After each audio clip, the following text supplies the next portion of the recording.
Barkan ku dai, sunana Aminu Mikaga. A yau ina so zan yi magana ne akan yadda mutanenmu suke ɓata lokaci. Da mu ba za mu ga yawancin mutanenmu na suna da baiwa za su iya yin abu suna so su yi amma suna cewa barin bari an jima barin bari gobe ko barin bari nan da sati daya.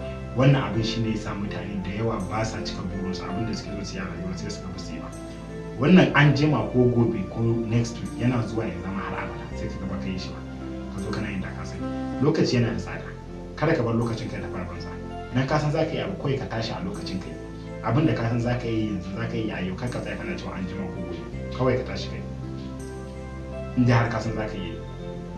Mutanen da suke kwanci a garin asibiti idan ka zauna tare da su za ka ga ba komai bane suke yin nadama a rayuwarsu ba wai abin da suka aikata ba.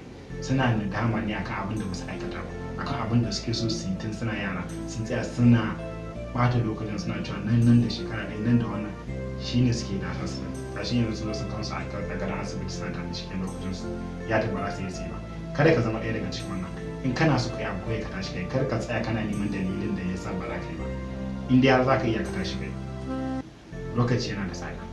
In ka kalli wannan bidiyon kuma kana ɗaya daga cikin irin waɗannan mutanen to ya kamata ka bashi saboda ba zai kai ka zuwa nasara ba. Ka tashi kai abin ka yanzu tsara lokacinka shine zai kai ka zuwa nasara.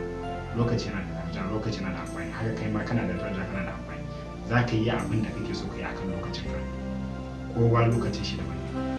Ka yi amfani da lokacinka ka zama abin da kake so.